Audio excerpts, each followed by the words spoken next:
Today, you and the rest of the world got a look at the suspected movie theater shooter for the very first time. James Holmes sat in the Colorado courtroom, hair dyed, sleepy looking, and silent. His lawyers answered for him. He did not speak during this hearing. Formal charges against Holmes will be filed next Monday. So far, police say they have not come up with a motive for the shootings.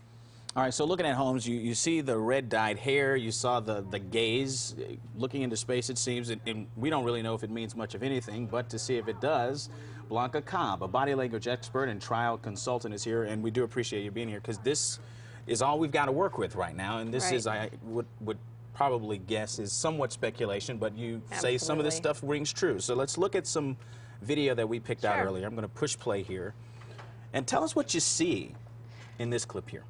In this clip, what we notice is that he's very catatonic. He's very motionless as well as emotionless.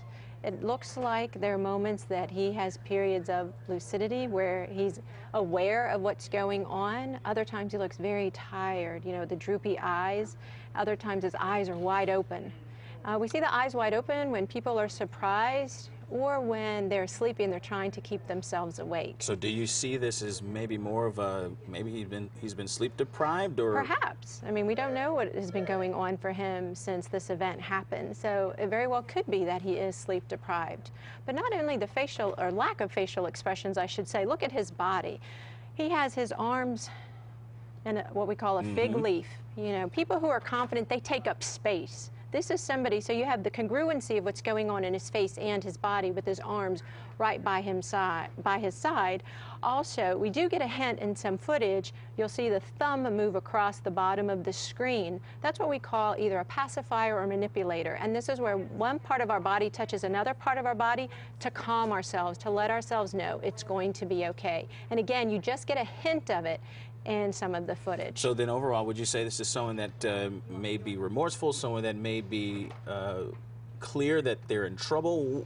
How do you wrap all this up? That's a great question, and there was a time where I did hear some of the footage. The judge talks about the victims. There's no expression. Okay. There's no acknowledgement. Like you would suspect, I would suspect that someone would hear that they've done something really wrong. They're being accused of murder, that there would be some type of response, a facial response, you know, micro-expression, which is an involuntary facial movement that occurs at a snap of the fingers, and I'm not seeing that. Yeah. Well, Blanca, thank you very much. You're welcome. Appreciate it.